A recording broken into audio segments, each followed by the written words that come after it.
moving parts. So without further ado, I'm going to turn it over to our mayor to get us started. Madam Mayor. Thank you so much. Good afternoon, everyone. Philadelphia, as your mayor and a mother, it's extremely important that I come before you on this afternoon to state for the record that I hear you. I've heard you tell me that you are afraid and concerned about riding SEPTA. You have told me that you have concerns about going to work, to school, to the store, to get medicine. I need you to know that I hear you. To the people of our city, we want you to know that we are unapologetic about engaging every partner available to assist us in these efforts during these very tough times. We just left a meeting a few minutes ago with the principal of Northeast High School, and he said to me that although our city and those children's lives were shattered last week, we will not be broken, and we won't. That's why I want to acknowledge here today the hard work and thank, quite frankly, for the record and publicly before you, our police commissioner, Kevin Bethel, FBI Special Agent in Charge, Jacobs, ATF Agent in Charge, Degree, U.S. Marshal's Agent Gardner, our District Attorney, a value partner, Larry Krasner, Assistant DAs, Pescatore and Fritz, Superintendent Wadlington, and I'm happy that Leslie Richards is here from SEPTA. I want you to know that the collaboration that you will see displayed here today is the standard operating procedure that we will employ here in the city of Philadelphia to address a crime like this, all crimes, and that, again, every partner who is needed to assist our Philadelphia Police Department and work in partnership with them to get answers and to ensure that folks are held accountable for their actions, they will work together to get it done. And I want to say thank you to each of you.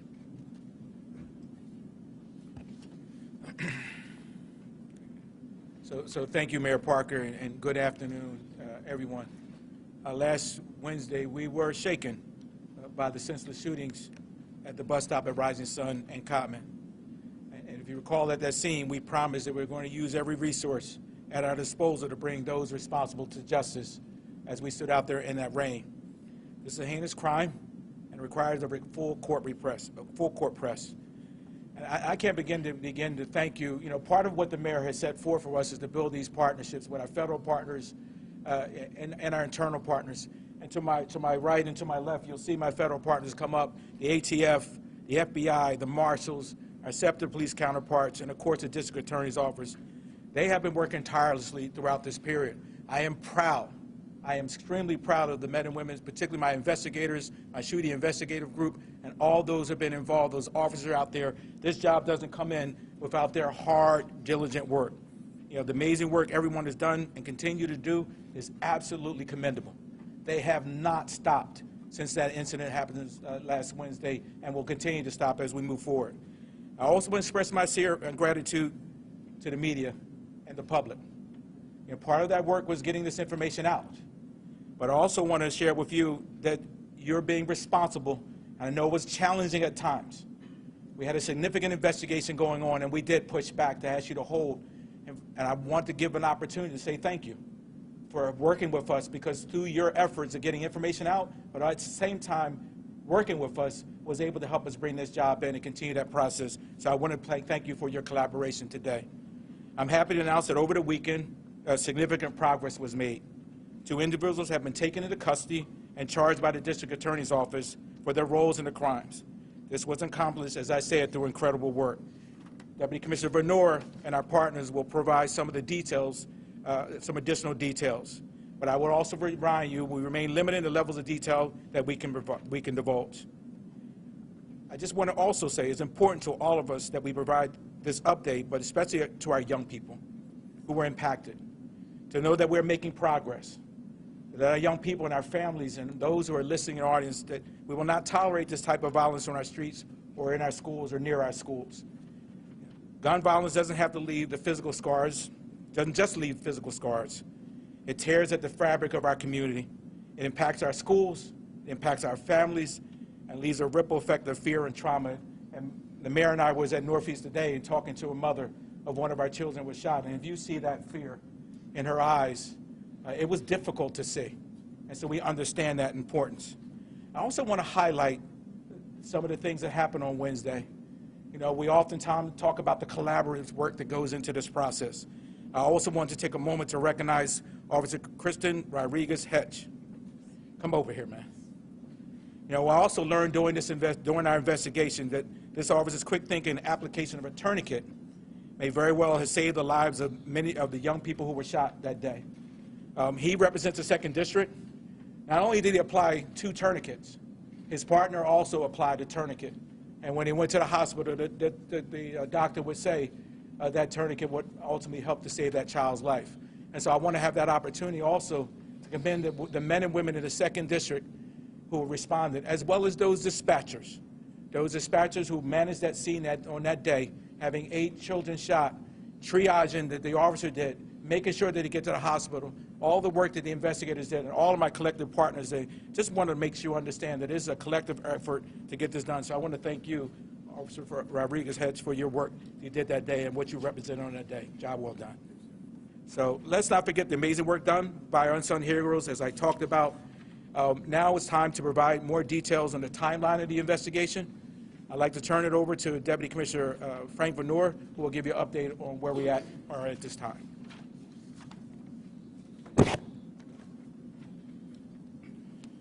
Thank you. So based on the shooting that occurred on Wednesday, 3 o'clock at 7300 Rising Sun, all our partners that you see here and some that you don't helped us develop evidence from that scene and evidence that led us to, and I told you this already last week, to 2 stolen vehicles that we recovered, one of which, the blue Hyundai Sonata that we know was used by the perpetrators in this incident. Based on the recovery of that and other items that we were able to recover, we developed suspects. One of the suspects we developed on Friday. We were able to serve a search warrant at several locations, recovering more evidence. But that individual, by the name of Jamal Tucker, an 18-year-old male, later that day turned himself in here to the shooting investigation group. After conferring with the district attorney, that individual was charged in this case, and I'll leave the charges and what occurred after that to the district attorney's office. They didn't stop there. It led us to a lot of other information that we were able to find and develop, and an additional suspect was developed early Saturday morning with the help of the U.S. Marshals. We served another arrest warrant and search warrant on a location, and we came in contact with a Nellie Buggs, another 18-year-old male who was taken into custody by the Marshals. That individual was at a location which we had a search warrant for. At that location, we recovered a .40 caliber Glock 22 pistol with an extended magazine. It was fully loaded. All right. It also had laser sights on it, and it had what we call a Glock switch, which made that firearm fully automatic. It was a machine gun. Based on the recovery of that, sometime on Sunday, our firearms identification unit was brought in. They took a look at that gun, and they were preliminarily able to tell us that that gun matched multiple casings at the scene of 7300 Rising Sun. So based on that, this individual was also charged by the district attorney, and I'll have the district attorney explain those charges to you. Something that I just want to let you know is you all seen the video we released. So there are 4 individuals in that car. We believe 2 of them are in custody right now. We're not done.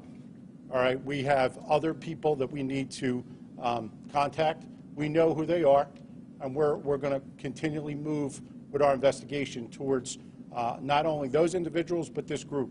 Anyone who may have aided and assisted them, we're coming for them too. So if you know who you are, if you're involved in this or know something about this, I'm still urging you to give us a call. And with that, I'm going to turn things over to FBI SAC Wayne Jacobs for his comments. Thanks.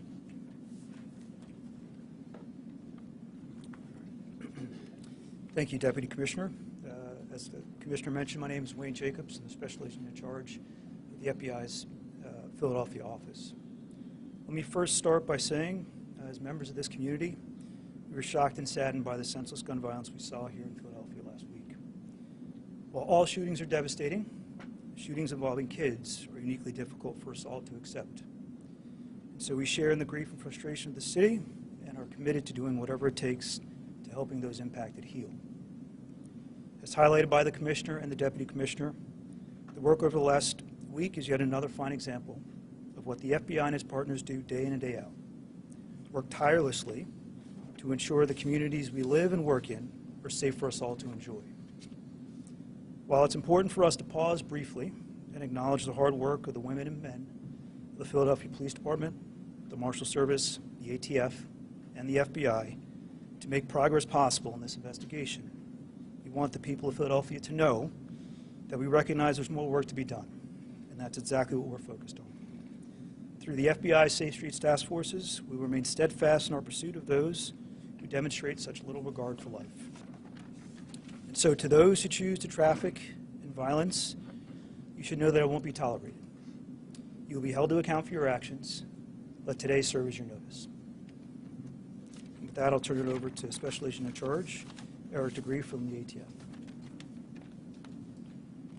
Good afternoon. We share our partners' resolves to get this case to a conclusion, to ensure justice for the victims, and to make our communities safer. The ATF Field Division has a long history of partnership with the Philadelphia Police Department. We have several Philadelphia police detectives embedded with our criminal enforcement groups here in the city of Philadelphia. We've combined forces in many initiatives to combat violent crime in the city. ATF is helping support this investigation by providing investigators and utilizing our crime gun intelligence tools to help get this heinous crime solved. One of those tools is our NIBIN system, which is our National Integrated Ballistic Information Network, which is a nationwide collection of digital images of fired cartridge casings taken from crime scenes that help us link shootings together. We also use our E-Trace system to help find the sources of these crime guns and bring those individuals that are trafficking them to resolutions. Sharing our tools and resources with our law enforcement partners, we aim to help keep our community safe from violent criminals. We're committed to helping PPD and all the partners you see here combat violent crime throughout the city. Now I'll introduce U.S. Marshal Brown.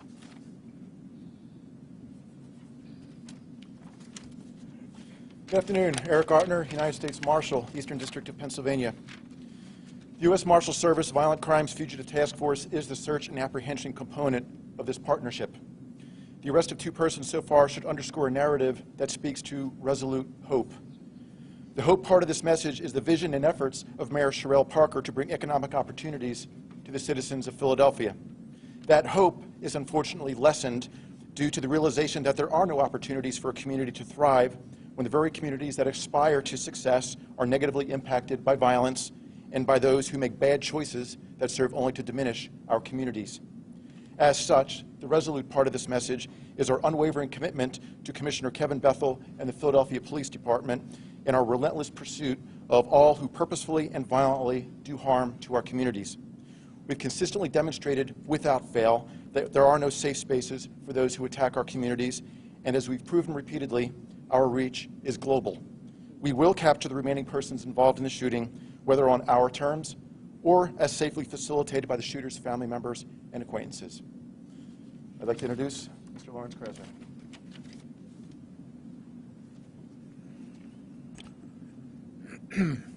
All right. With me today are ADA Joanne Pescatore, who is the chief of our homicide non-fatal shooting unit, and also Bill Fritzy, who is the head of the gun violence task force.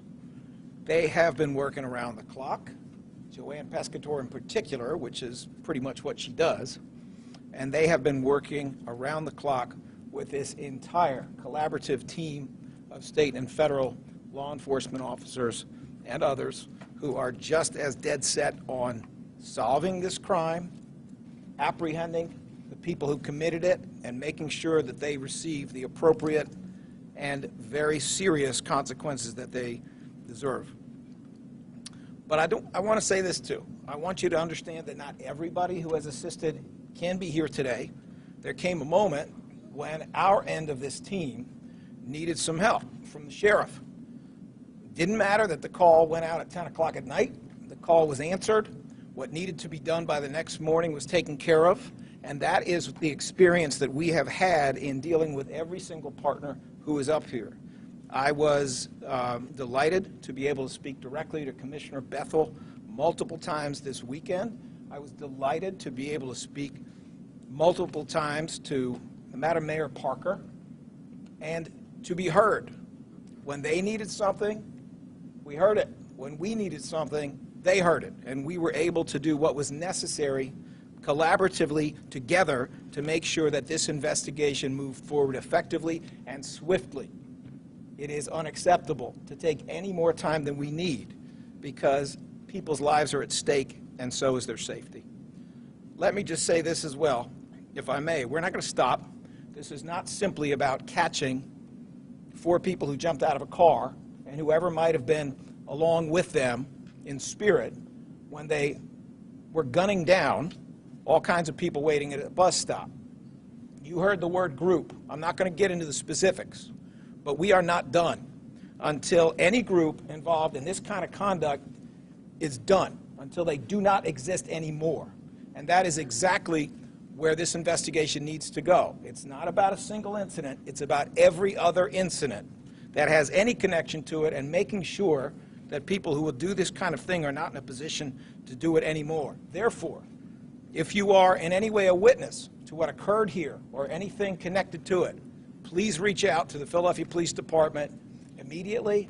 Please reach out to the DA's office if you wish, but I would reach out to Philadelphia Police first. If you are involved, then get smart. Turn yourself in. That is exactly what happened with one person who was involved, and it's the smart thing for you to do. It can only help your situation in an incredibly severe, terrible criminal act. And do it now, because that is what is going to work. I will now be happy to repeat for all you the charges, although I think you could probably predict them. There are at this time 2 defendants. Their names, as you I'm sure know, are Anil Buggs and also excuse me, Jamal Tucker. I'm sorry, Jamal Tucker. Their charges are essentially the same. Each of them has 8 different cases, and they have 8 different cases because there are 8 different victims. In the case of one of those victims, the charges are criminal attempt murder, aggravated assault, conspiracy, 2 different firearms charges, possession of an instrument of crime, simple assault, reckless endangerment of another person. All of the other cases include most of those charges. However, they do not every single case does not include a new firearms charge. Every single case does not include an attempt murder charge. That's what we are looking at. These defendants are potentially facing an enormous amount of time in custody. When you have 8 different cases where you have engaged in atrocious violence, that is to be expected. But I will commit to you that not only am I grateful for this collaboration, not only am I grateful that when we were able to articulate things that we thought were necessary to advance the investigation, or when the commissioner was asking, or the mayor was asking for things that would advance the investigation and what is also needed, communication with the public, I am delighted to report, I think we all heard each other well. We were able to talk together and come to collaborative decisions that have been very effective for the residents of Philadelphia. For that, I will be very grateful.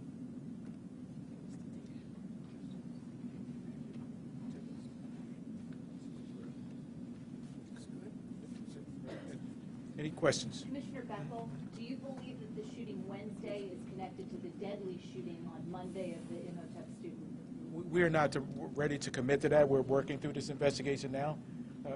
We believe there may be, but we still have a lot of work to do to make that formal connection. Commissioner, can you talk about the roles of the people that were arrested? Was he the driver in this situation? And Anayo, is he one of the shooters? We know they're in the car. I do know who they are. However, I'm going to hold that right now until we move a little further into the prosecution stage. And I'm sure the district attorney could lay out how we know and what we don't. Is there Okay. anyone else that you're seeking that is known, you've identified that you have warrants that you're either working for or? No warrants yet, but we're seeking other people, 100%. I can guarantee that, and we're working towards warrants right now. Is that something you're going to release to the public, to the media, for help, or is it because you already know who they are and you're? It's still an active and ongoing. So if we serve a warrant and we don't get them, we usually put it out to you. I have a question for the DA. District Attorney Krasner, can you speak to the fact that not every case is an attempted murder charge? Is that because you may have some motive related to some of what's involved in this shooting? Can you explain that? Well, I could explain a lot of things. We're trying to do what is in the best interest of the investigation. I can certainly tell you that all of these charges are changeable before a preliminary hearing, and I think that's probably where I should stop. Can you speak to motive or no? Not at this time. Commissioner Bethel, according to multiple sources, both shooters have juvenile records where they're either been not prosecuted or released from custody by Larry Krasner's attorney's office. How can children in the school district and their parents and other SEPTA riders feel safe traveling on public transportation when Larry Krasner's office refuses to aggressively prosecute juveniles who are arrested with guns for shooting? I can't speak to juvenile records. I mean, the DA's here if you want to speak to, that final question that maybe. Got another question for you. Commissioner, in light of your department's hundreds of arrests of juvenile shooters and carjackers, how can both you and Mayor Parker hope to stem the tide of violence in this city when Larry Krasner hasn't prosecuted a single one of those juvenile shooters and carjackers as of now? So Let me just publicly affirm to you that we talked about a strategy that we communicated clearly to the public when it comes to addressing public safety, and that is that we will focus on prevention, intervention, and enforcement, and that we will be unapologetic about engaging the support of every law enforcement partner who we had available to us to help us address this issue. I think what you see here on today, we've done that, and I am super proud of it. We have a whole lot of medium-term, long-term strategies that we need to employ to ensure that our children don't even get to a place in space where this would be anything that they could even contemplate doing. But right now, what the people in our city want to know is that this is not business as usual. They want to see that these partners are working with a sense of urgency. And all of these partners includes our district attorney, includes our commissioner, and every office that you see here today. I'm proud, Philadelphia, that we've done it. And we're going to continue to do it in an effort to bring lawfulness, right, and some order back to our city. But I don't want us to engage in what I would refer to as the finger pointing about the who has done what or who has not done what. I think I'm very proud in I don't even know if this is 2 whole months or 60 some odd days maybe of being mayor of this city, and to see all of these agencies come together is important, especially to the mother who we just left, who's afraid to go to bed at night, who doesn't want to leave her children downstairs in the living room. When she goes upstairs, she wants them upstairs. That is what we're trying to quell right now, and our people can feel better knowing that we're all working together. Commissioner Bethel, sorry, Commissioner, and maybe this is surprising to you. One of the things we understand from kids that are involved in the violence is it becomes kind of group violence where there's almost like a cobweb connection between different groups. And I know you had mentioned on Wednesday you're thinking about possible retaliation, but how do you kind of investigate or go through the different groups and try and figure out if there's going to be any additional groups that kind of move forward from this? Because we have had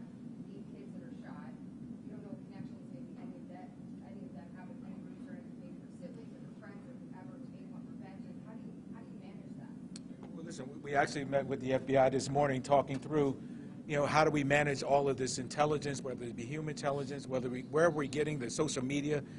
You named it, it is challenging now, right? Many of our kids, our young people are on social media throwing beefs and doing things in that space and as a result, we're seeing a level of violence. We have some methods, we have tools that we won't talk about here in this setting, but we are working, again, we spent an hour and a half in a meeting this morning with our federal partners talking about how we can better dissect that information, how we can do a better job of understanding and getting, when we're seeing groups that are putting themselves forward who don't even have prior records, and so that makes it another challenge, right? We don't even have, some of these groups that are activating are not even in our system, have not even been arrested as juveniles and or as adults. So again, we're going to be relying on our public and the community and others, be resources to give us that information. But it is challenging at times to be able to gather that and put those entities together, but we can do it. We can do it in an effective way. We have technology and other things to support us in that work. Do you have any, I'm sorry to interrupt, do you No. have any maybe advice for their parents or teachers or community leaders or anybody who may be involved in these kids' lives if they hear of anything, if they're hearing of possible retaliation or any sort of, what do they do, what do they, how do they? I think you have to, we're at this point, we have to share that information. Now, some of that information may be just a trusted source that you have. So it doesn't have to be the police department. It could be at your school. I know that Dr. Watlington here is here, and he has counselors, and we have other, we were just talking about a teacher at a school that everyone loves, right? Just tell somebody, a trusted adult, who could then pass that information on to us so we can activate on that, particularly when we have information where there's going to be a shooting. Don't hold that information. If you see that activity occurring, if you see information, share that information. Again, it doesn't often have to come to 911. It can go to a trusted adult, and then we would ask that trusted adult to be able to pass that information off to us. And Commissioner, just a follow-up to that, there's some blatant threats that are made on Instagram by a lot of these students, threats that are made on Instagram. Some of these students that are involved too, even just the ones that you announced today, you can see on their Instagram pages threats that they've made. What is the school district and police doing to police their Instagram pages? Well, I don't think it's not about policing, but during my tenure as my former role as chief of school safety, we created a threat assessment protocol where we'll go through a process. I know Chief Craig Johnson's here as well. Once a threat would come into the system, they had a threat assessment team at the school district. That threat assessment team would go out to the school, talk to those individuals, talk to the parties involved, determine whether that threat had raised to a level that would engage the police department. In most of those cases, 99% of those cases, these were just frivolous threats that a kid has made, but in those cases where it's much more egregious, then we would activate the police department in my former role. And that continues to be a process in the school district. We are working diligently. When we see those weapons are being displayed online, we have our juvenile probation unit and our juvenile enforcement team. They work effectively looking at our accounts of our kids, particularly those who are on probation. And they will activate and go out to those homes to address those issues. And so it's an ongoing process that we do. We don't ignore that activity, and we also believe that's part of our work. And oftentimes it's not counted in what you see, but behind the scenes, we're multiple times. We recovered over, 6,000 guns last year, 25 of them during a crime. And so a lot of that activity is being done in that space as well. Commissioner, I just had a question about... Okay.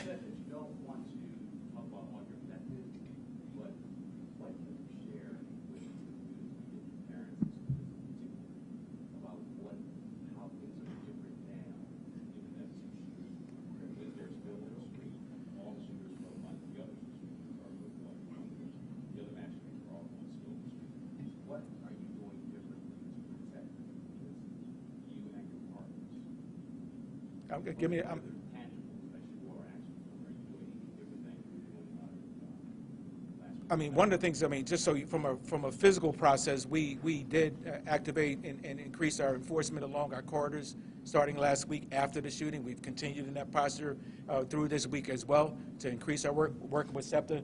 I know SEPTA, and I know Leslie's here, and Captain is here as well from SEPTA, can probably share with you some of the increased efforts that they have done in that space.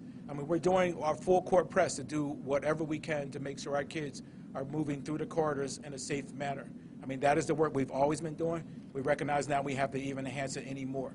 Is it challenging? Absolutely. We have a lot of roadways and a lot of stops across the city of Philadelphia, but we're doing our best to be able to work diligently to address that.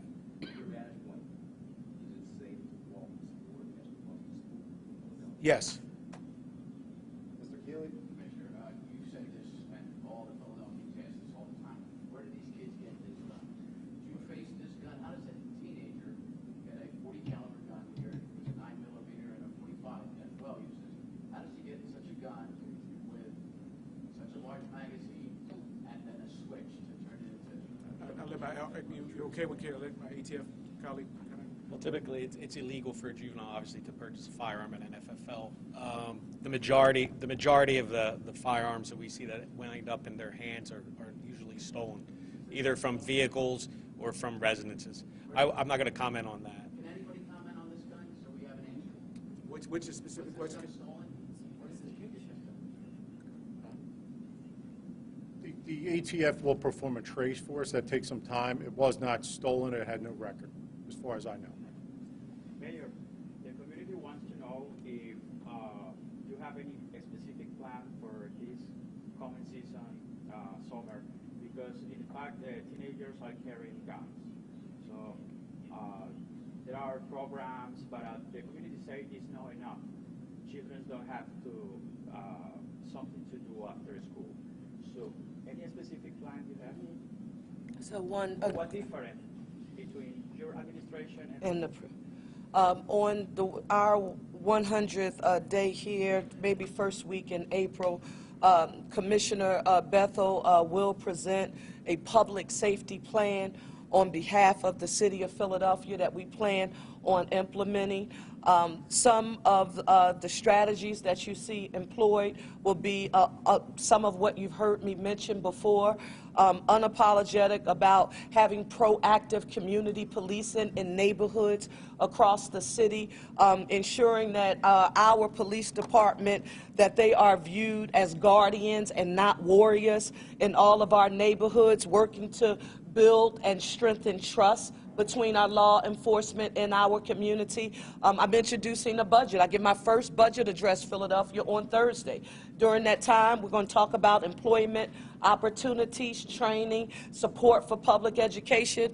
Dr. Watlington, we just heard from young people, and this is why we know we're on the right track, because we got direction from young people about the importance of out of school time. You know, what happens when school is over, and all the structures and supports that they need that they may not necessarily have available at home. So this is what I mean when you hear me say prevention, intervention, and enforcement. But bottom line is, if you commit a crime in the city of Philadelphia, and we don't mean just now, if you commit a crime in the city of Philadelphia, you should expect the law to be enforced. And I communicated that publicly to the people of the city of Philadelphia, and I don't apologize to anybody about that sentiment. When you have to look those parents in the eyes, you have to look at them and then look at those young people who are trying to put it together. They deserve better, and they deserve to know that the city of Philadelphia is taking seriously what occurred, and not just because of this crisis, but it should be our standard operating procedure, and that's what the plan we intend on introducing on the 100th day. That's what it intends on doing. Thank you. Time for two more questions, ma'am, right here. Do we have a health update on the remaining teens who were in the hospital last week? All the teens except for the one was stable. I was told today that the 16-year-old that was shot 9 times was upgraded and is talking, and our investigators will be there today to talk to him about what he remembers. But I was told he was upgraded in the hospital. Okay, last question.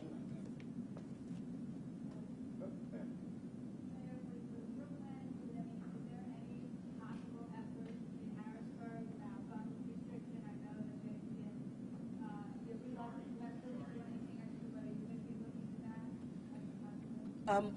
As always, we have to have a very strong intergovernmental and legislative approach, not just for our state partners, but our federal partners as well. In a more perfect world, we wish all of this could be governed at the federal level. It would be across the nation, and it would be much easier. So the goal is to try to reach some much-needed compromise, and you know, with firearms of all kinds. But right now, for the people of our city, they know that that's a part of the long-term strategy, a legislative vehicle. But they want to know, Mayor, this happened in our city right now. What are you doing right now? So we're focusing on the now, but we're walking and chewing at the same time. You have to have a public safety approach and a legislative approach, and quite frankly, a budgetary approach to make sure we're investing in public education in a manner that says that equity matters. And we're going to make sure that all of the educational supports and training that our young people need, that they have access to those opportunities. A holistic approach for families, and that's what we're attempting to do. Legislation will be a part of it. Okay. Thank you all very much. We'll push out the information on the suspects as soon as it's available. Thank you. Yes, yeah, once the process will push it forward. Thank you. Thank you, everyone. Thank you, sir. Thank you.